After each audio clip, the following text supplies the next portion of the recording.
Welcome, everybody, to another podcast sessions. Happy to have everybody as listeners. You know that we take time to be able to dive in and hear the stories. And clinically, we really get to investigate. And I personally love to hear from people who are professionals in the field, to be able to talk about their experience and be able to glean that and help others out who are other professionals or parents listening. So really excited to have Katie McCoog today join us, who is a clinical director at, I'll let her introduce herself more, but she's one of our clinical directors at one of our short-term residential centers in Pennsylvania. Is that correct, Katie? Yep. Tell us a little bit about exactly where you're at would be great. Sure. So I am located in Whitehaven, Pennsylvania. That is more like Northeast PA. Northeast PA, and it's short-term residential. Maybe just give a description of what is that level of care versus other levels of care? So short-term residential, I like to call the sweet spot. It's usually we like to be the medium before you have to step into a higher level of care, or if you're at a higher level of care, it's right before you are discharging home to the community. So our short term is somewhere between 75 and 90 days of stay, and it is intensive therapy, but we really use life coaches and the staff to practice this experiential DBT skills and other modalities that we have. Great. The reason I wanted you to talk about it is because, I mean, for the average person hearing, like, the clients come and live there, like they're there 24 hours a day. That is really intensive. Maybe talk a little bit about that. It's a pretty captive audience, I would imagine. It is. It sounds really intensive. However, I think that like our environment here is very homey. We do have life coach staff that are here to support our students. They're here 24 hours a day, 7 days a week. And then we have therapists here to help with individual and family sessions and group sessions. It feels intense sometimes, but really, once you start building those relationships with the students and their families, it feels more like a family.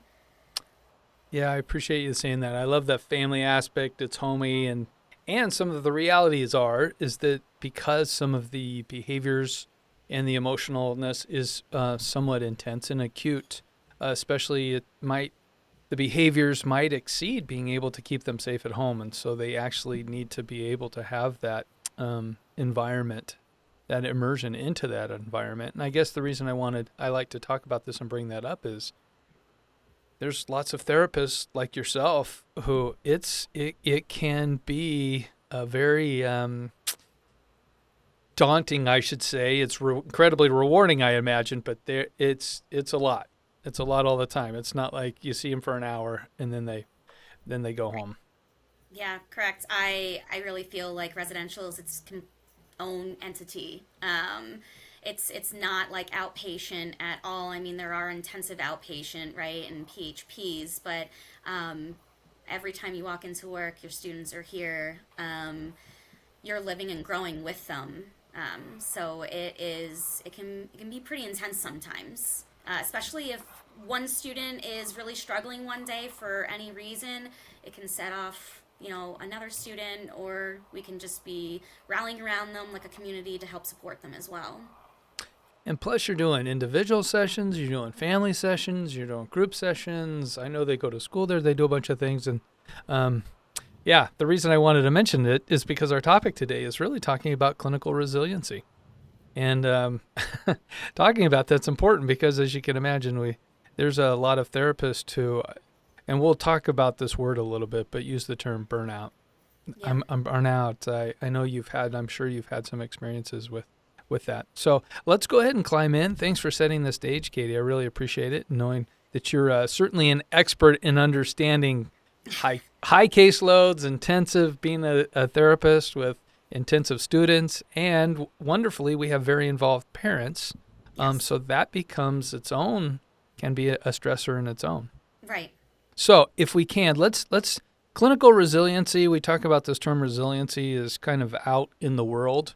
I don't know that it's defined real well. People hear it, but so what are your thoughts on how would you define the term resiliency?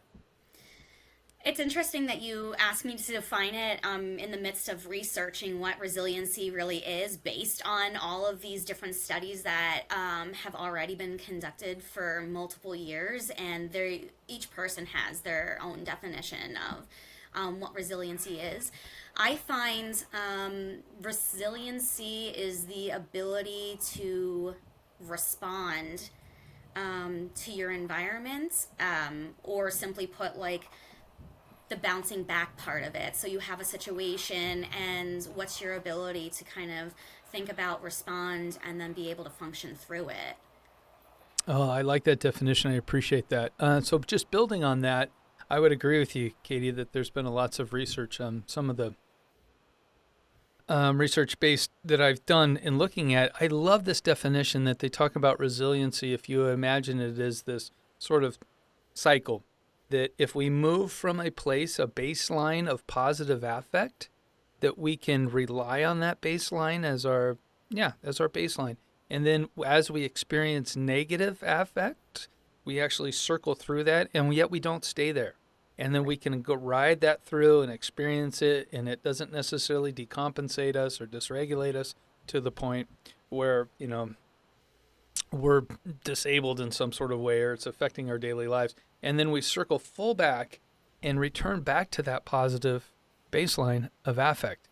I like to use that term when talking about doing therapy with kids, because oftentimes we think about kids as we want them to be resilient, and how can I send my kid to you and you guys really build their resiliency. And I always like to say, well, if we use that definition, and it is about a bouncing back and being able to do that, oftentimes we have to assess what is the baseline. Mm-hmm. Do they even have a baseline of positive affect or stability or regulation? I wonder if you've noticed that even with therapists. Do we have to, is that a helpful construct even for therapists? I think therapists kind of set higher expectations for themselves than they do for their own students and families, and oftentimes it's unrealistic because they just find themselves they have to have a higher standard, right? Like, I'm the professional in the field, so I should be able to fill in the blank, when really that's not fair. Setting what we teach and preach to our families and our students, we should be able to absorb for ourselves. And something that I love so much about resiliency is that it exists in every single culture and population. It's spoken in a different language. Maybe it looks differently, but the essence of resiliency is, it's there. It's present for everybody. But what does it look like for you? And you should be the person that defines your own resiliency. Interesting. Yeah, I like that it's a universal concept. Mm-hmm. Yeah. And I also want to highlight what you said, that as therapists, I think we have these expectations of ourselves to be able to endure and be there for everybody. And I mean, we're going to talk about vicarious trauma in a second, but you're constantly absorbing, especially if you're a relationally attuned therapist, where there's a tremendous amount of empathy, and that can certainly inhibit it. And I guess my point is, I wonder how much supervision do you have to do, where you talk to therapists and say, how do you have this baseline? How do you know how to get back to the baseline? Are you even familiar with what the baseline feels like? And maybe that baseline, I would use the term regulation to be able to return to this baseline. But I wonder your thoughts, how much of your supervision with therapists. So with my team specifically, I really like to do like weekly supervision, where it's the structured, you sit down and you talk about it. However, building relationships, I think, is incredibly important for any human being to be able to function through any event in their life, right? I mean, we are meaning makers and we thrive on relationships, and that's developmentally what we need to grow and learn. So with my clinicians, I love having any reason, if their door is open, I pop my head in and just say, hey, how you doing? Need a cup of coffee? Want to go for a walk? So there is this structured supervision that's very essential for them to be able to break down and process, like, countertransference, if there's vicarious trauma, like, yes, we have all of that, and pull them out of that element and let them know I see you as a human being and you're allowed to be a human being with me. So let's get out of this environment so we can really get to it. Sometimes I feel like people might deflect because they have that unrealistic expectation of themselves. Like, I'm the therapist, so I should be able to. Well, stop being a therapist for a second. Let's be people and let's just talk. Yeah, I love that. And then how do you notice, let's just be overt about the word. I hear this from therapists all the time. I'm feeling burnout. Yeah. I'm burnout. Yeah. And I'm always curious, what does that mean for you? And what are your thoughts about that term? Again, I like to just a conversation, because if we were to go by definition, it almost presents as like you're done with the field. Burnt out means I'm done and I can't even bring myself. But what is your burnout, and can we define it, and can we rephrase it? I am a big believer that language really helps where you are mentally. And so if you're using burnt out, well, then how am I supposed to help you come back around? How are you going to walk into work today and be present and show up for yourself and for your clients? If you're tired, if you need a break, if you need me to step in, like, let's start defining and giving that a different language and a different vocabulary than just burnt out, because burnt out to me means you're completely done and you're walking out my door, instead of, Katie, I really need a break, I need help. What do? I feel lost, I feel detached, I don't know what to do with this case. Like, we get very complex cases, and for you to feel that you just don't know what to do is also okay. Maybe you're not burnt out. Maybe you just really need support.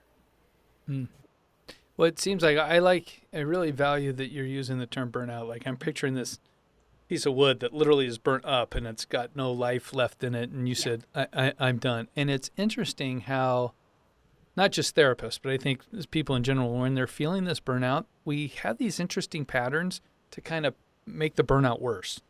Like, to perpetuate the burnout rather than knowing how to like step out of it. Maybe speak a little bit about, have you noticed that before? I have. I feel like you get stuck. It's almost like tunnel vision, like you can't picture any other way, and maybe the intensity that you are experiencing is burnt out, is describing it all in one word, but really it's so much more. There's so many more layers underneath what the burnt out is. But because you're fixated on I'm burnt out, it's almost, well, what does that mean to you? Are you now, I've had some of my clinicians feel like, I'm burnt out, I'm a failure, I'm not good enough, what am I doing here, can I really handle this? And it's, well, yeah, you're a human being and it's okay to be affected by this stuff. How do we protect ourselves emotionally, which we don't often think of when you go into sessions and you hear this complex trauma all the time.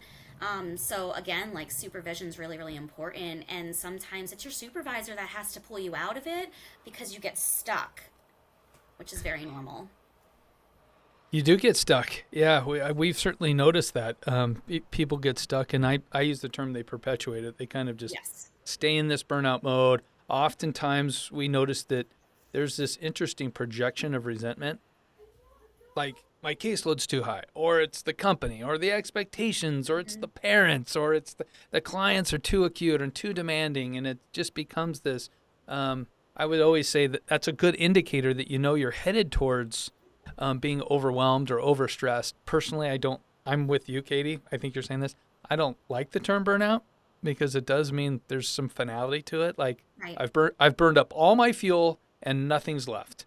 Right. Like, actually, I don't think that's actually the case. How do we see it as maybe you got overwhelmed or overstressed? And then how do we devise ways to mitigate that? And one thing I wanted to say, and I think you mentioned this, was that oftentimes we have this expectation that we can perform and we shouldn't get burnt out and do this. And we take it as some sort of moral failing. Like, it's me as the therapist. I just, something's wrong with me. I can't do it. And then it gets really convoluted with that sense of self-doubt, maybe even shame, turns into this resentment. And I've heard this, and maybe you have too. Well, I just need a better work-life balance. Yeah. I, Sorry, I, I giggle. I've said that before in my earlier days of being a therapist, so I don't mean to giggle, but it's like, no, yeah, it's I've felt great. that before. I have definitely felt that before. Like, I need to be more balanced. Okay, but what does that mean? What does that actually mean? You know, is it the work? Is it, are you burnt out? Are you blaming and projecting like you said, Rob? Or is it, I need better boundaries and I need to feel not as much guilt when I implement my boundaries, because we're teaching other people to have boundaries. We should have them for ourselves too. And that's something, certainly, if you're a therapist or you're a clinical director, that should be something that's coming up in supervision Yes. to be able to discuss, our understanding of, yeah, where are our boundaries? Why are we feeling overstressed? I like the analogy somebody said to me. People like to say I need a better work-life balance, but I've rarely ever heard that it's, man, I really need to spend way less time with my children or my family. I need to spend less time. I took way too much vacation this year, right? Right. What Yeah. you never hear people say that. What do they always say? Oh, I need to cut back on work. I need to Right. do that. So I like to think about that. Like you're saying, maybe it's not about balance. It's reconceptualizing. What am I doing? What's meaningful? What's exceeding my boundaries? Is it creeping into some time that I have away from work? Our parents, somehow am I allowing myself to get enmeshed? Well, lots of Hmm. times that comes up, especially when you have really demanding, high acute kids and parents. Well, and what am I actually in control of? Because sometimes it's, if you're here and you're constantly working, then I have control of the situation. The kid will do better, or the parents will understand, or the team will start doing this practice. And it's trust. You know, what are you actually in control of? And trusting your team and trusting yourself that you've put the work in and you're doing, really good foundational work with your students and your families, that you actually have to give them the opportunity to now practice it themselves beyond you just being there. Take a step back. It's okay to do that. So let me ask, if I'm a therapist, Hmm. what should I bring to my? We talk about supervision, super important. Having regular meetings with a supervisor, or certainly if you're in a clinical setting, whoever's your manager should be able to approach some of that stuff with you. If you're a therapist, what I don't want to do is just to rah them into like, oh, you know, here, just try harder and change. I don't want to do that. And I know you don't either. If you're a therapist, what are some things that you might be looking for to recognize that you might be becoming overstressed, or you might be developing some sort of overwhelming feelings, or what are the indicators, some of these indicators, if I'm a therapist or a new therapist, what do I look for? Okay, so I will do my best to give some, because again, I think that it's really on the individual. But any change in thought. So if you're usually going to work and you're in a good state of mind most of the time, and then you start kind of dreading work, or you're fixated on what you have to do, or worried about how the milieu is going to be today, or I've got a lot of work, or um, I would pay attention to your thought patterns of that. Honestly, because that it's so easy to fall into it without recognizing it, and so self-awareness of how you're even thinking on your way to work is really important. Great. Um, I would like you to remember to eat. It's really, really important to eat your lunch. If you need a snack, eat. A healthy lunch. A healthy lunch works too, yes. If you're a coffee drinker or water drinker or something, like, realize if you've gone a couple of days without eating your lunch, okay, so what does that say? Because now you're actually neglecting what you need for your body to function and for you able to do therapy and be present for it. I say it because I've actually missed lunch a bunch of times, in a week. So pay attention to, like, what are your habits? What are you doing? How are you speaking to other people? What are the words you're using? How do you feel on a client? Can you talk about it with your supervisor? Do you feel uncomfortable with this client or talking about it or asking for help? Or how are people responding to you? Those are great ones. Yeah. I like one that you mentioned up is recognizing.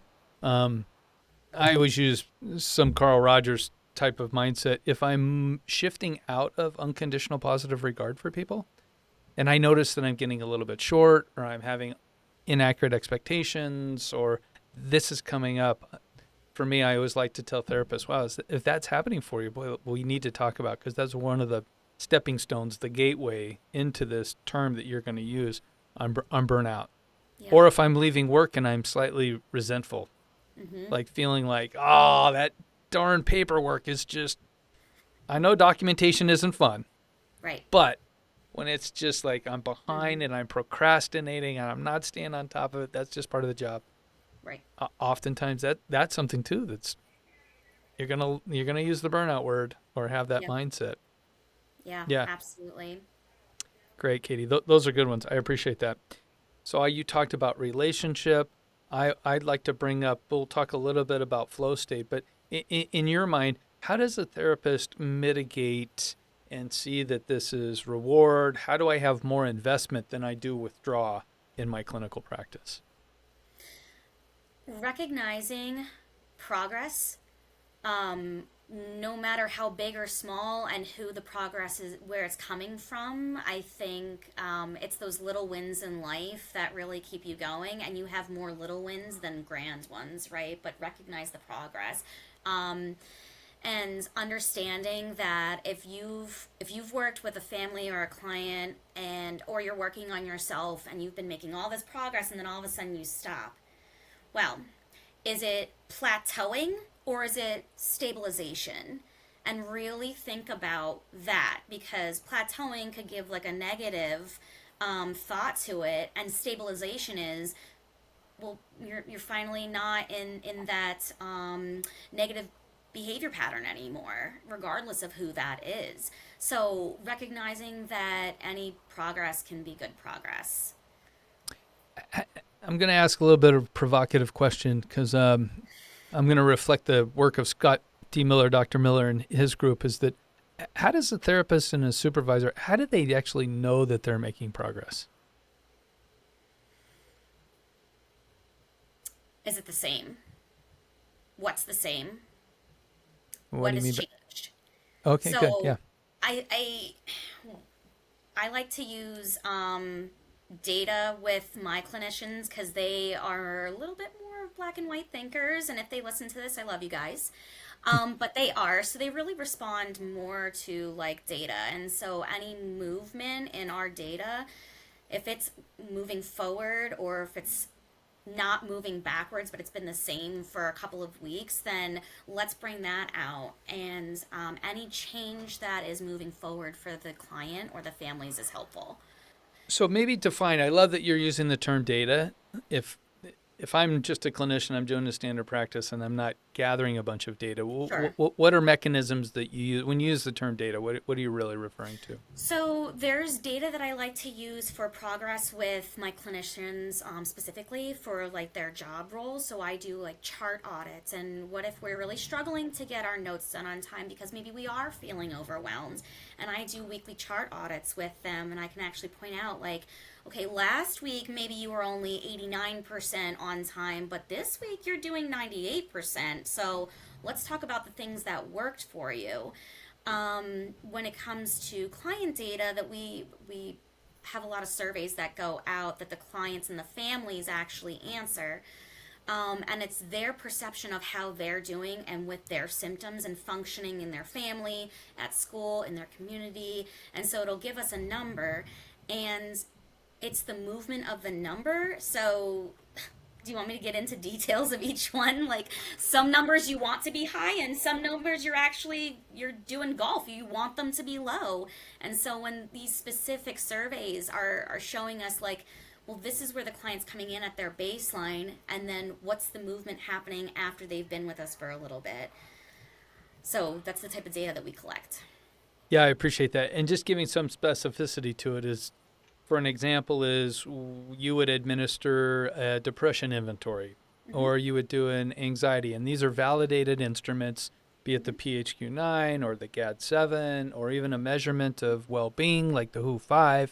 Yeah. You're administering this while youth outcomes questionnaire. You actually have the parents do them as well.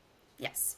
Yeah, so actually what I'm hearing you say, Kate, is those measurements give the client a voice, and that's a really great way to see it on number, actual data on progress. Because let's be real, sessions can be hit or miss, and we think they went really well or really bad, and the actual client might have a different experience, or the parents might have a different experience.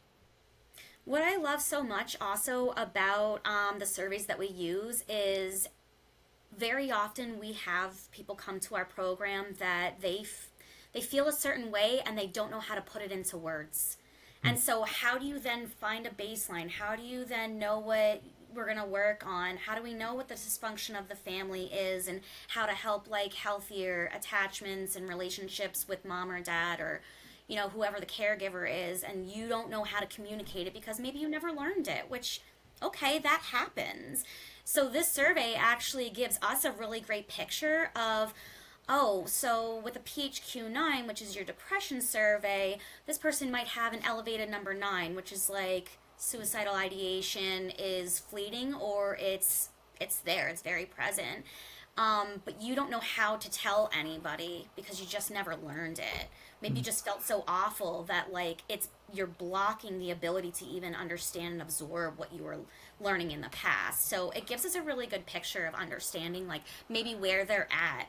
And then we start there and then help teach them how to communicate their thoughts and feelings through that.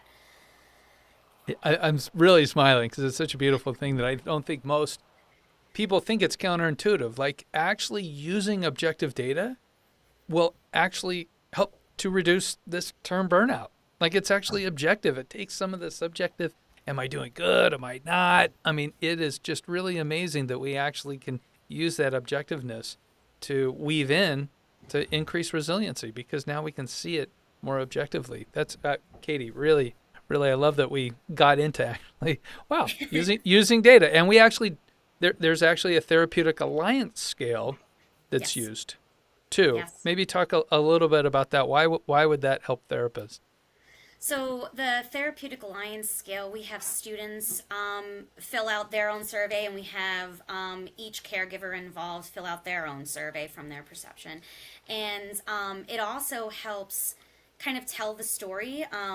Honestly, the outcome tools that we use is like a storyboard for me so I can understand. So, you could have a drop in Therapeutic Alliance, meaning how well do I feel like I am heard or connected to my therapist or the staff at the program.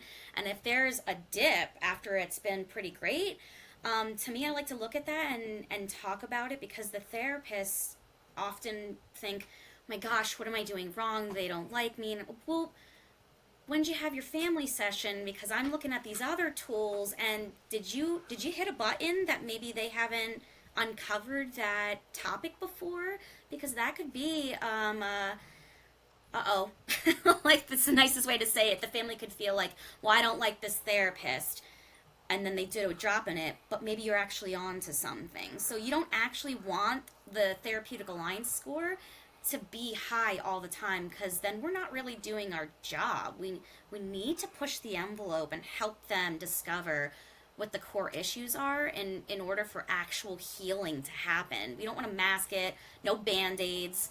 What's really going on? Let's get to the core of it. I told my families, if you don't tell me you hate me at least once, I'm not doing a very good job. But if you don't have the maturity of the experience or the objective data to know that, you, as a new therapist, you might take it personally and like, oh, everybody hates me. My job's terrible. I'm not doing a good job. I thought it was all about, making people feel warm and fuzzies. And you're saying, actually, that's not it. This is a different paradigm shift. Let's use objective data. And if I'm hearing you, Katie, you're also saying that whole process of doing surveys and all of that gives us a clearer roadmap when we're looking at treatment. So it actually gives us a more accurate prescription and a more accurate roadmap that actually is incredibly impactful for the therapist to have confidence and not feel like it's this willy-nilly subjective thing and I'm bearing all the responsibility of it. Yeah, so, wow. One incredible way to work on resiliency is to use the measures and use more objective means to be able to do that. Really terrific. Absolutely. Yeah, I really appreciate that. Well, along those lines, I wanted to mention that doing Therapeutic Alliance, I mentioned Scott Miller before, and when we talk about resiliency is often, or reward or feeling burnout, is often linked to therapists overestimate their effectiveness by somewhat like over the last 40 years, almost 85%.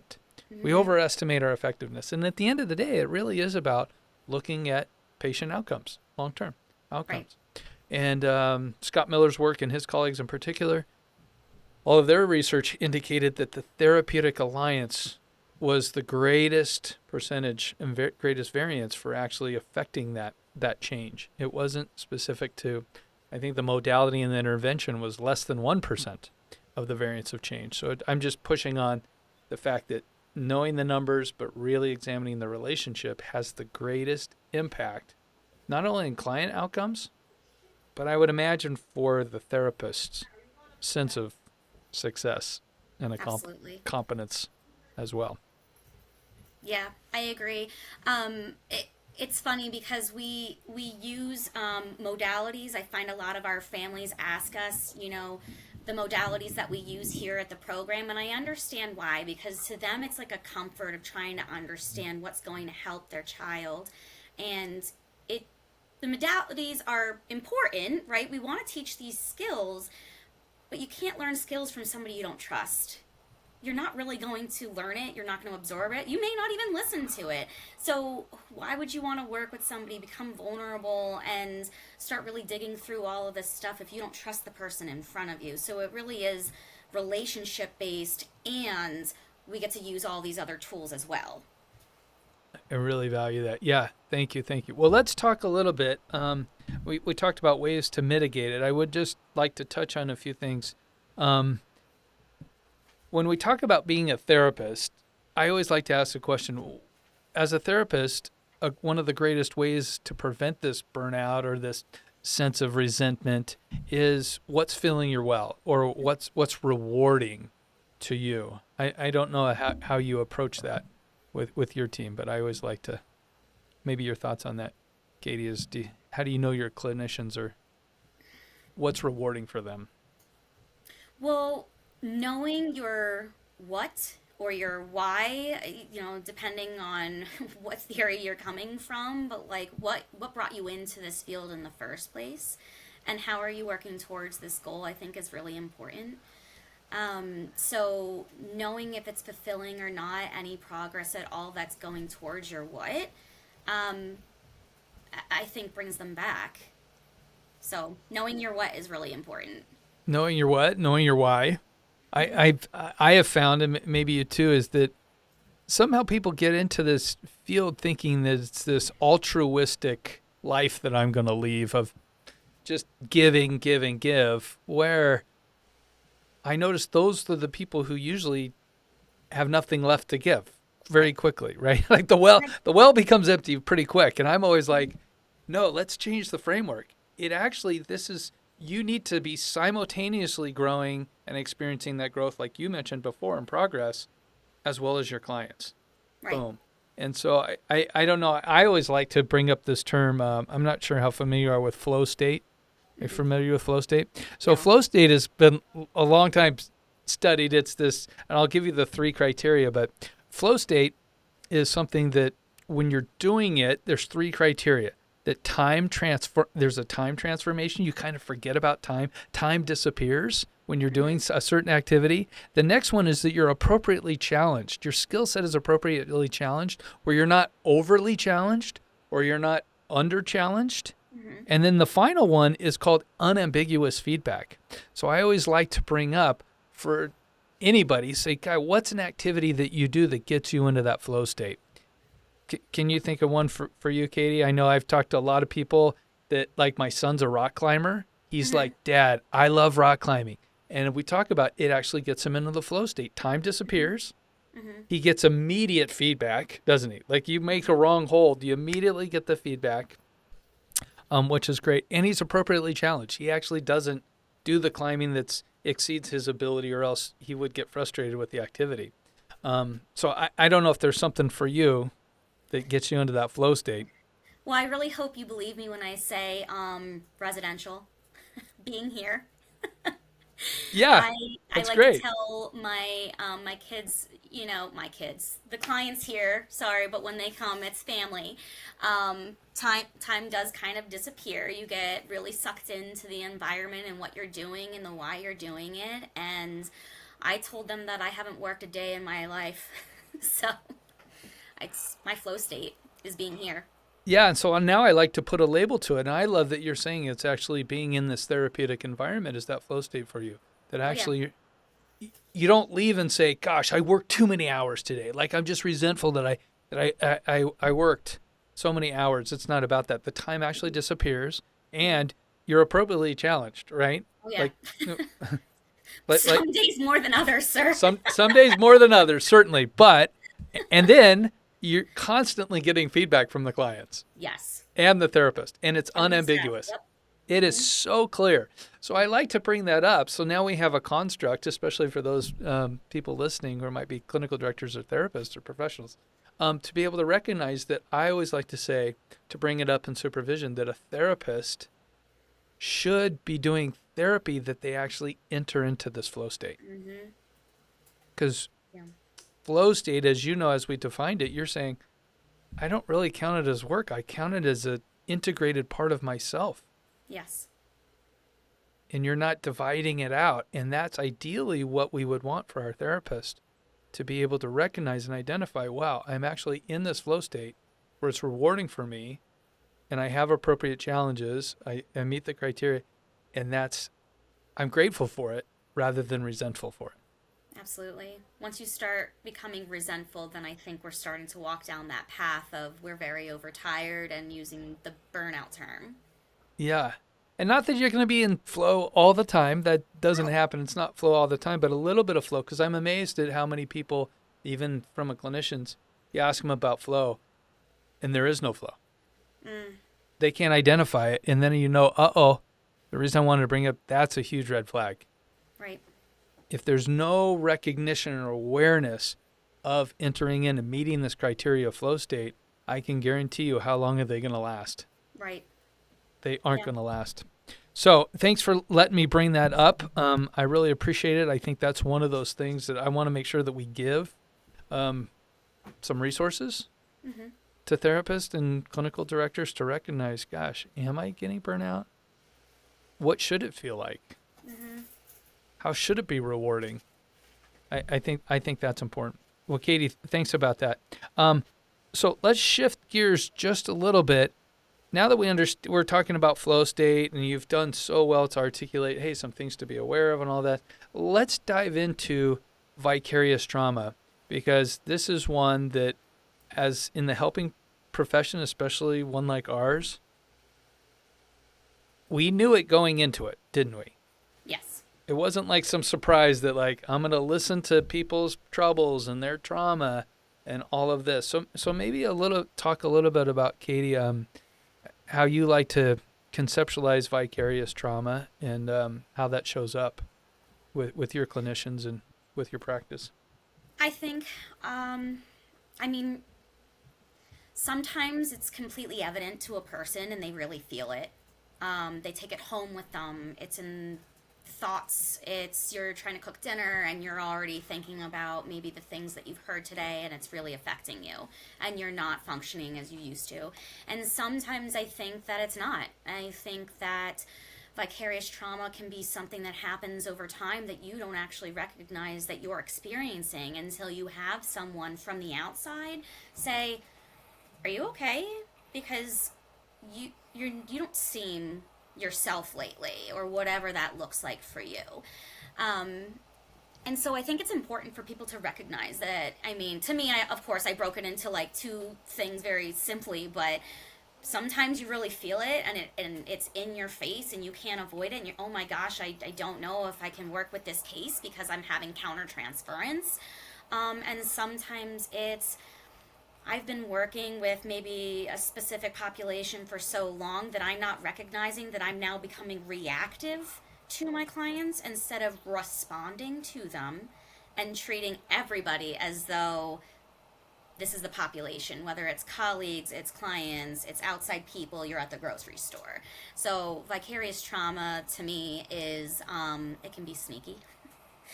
And it's really important to have a relationship with somebody that you work with that can kind of help you make sure that like you're regulating it and you're really monitoring it, because especially in trauma therapy you hear so much or you see so much, but recognizing what do you need for yourself to just stay emotionally protective. Yeah, great definition. Add on to what you're saying is that vicarious trauma, I like to add this piece for most people, is that it's a result of cumulative exposure from somebody else's traumatic experience. That I like to say it's sort of like, you say it's sneaky. I'll use an old school analogy of the frog in the frog in the boiling water. We as therapists, the frog, you put him in some lukewarm water and you turn up the heat, it boils and the frog doesn't know to jump out. And before it knows it, it will actually be in the boiling water to its own detriment. Right. I think as therapists, you're saying kind of the same thing. We're the same way. We're hearing it, we're taking it in, we think that we're dealing with it, but all of a sudden, like trauma does, it starts to show itself in all kinds of peripheral auxiliary ways. Right. Maybe even somatically. I'm feeling tension, or I'm not, like you say, maybe I'm not eating right, or my movement is, or I'm getting headaches, or whatever it is. So there's all this trauma that can be experienced. And we as therapists have to know that's actually part of our job. Yeah. Like, we are prime susceptible. I mean, it's like being firemen, but we have to go into the fire every single day. Right. Yeah. So something to be aware of. And that, it's amazing how much of that exists. Maybe you're saying this too. That exists sometimes underneath the surface in a pre-conscious way for therapists. And then sometimes it manifests in a way like I'm getting irritated or I'm burnt out, when they don't even recognize, gosh, it's actually a buildup of all of this vicarious trauma and vicarious stress Right. that I've endured.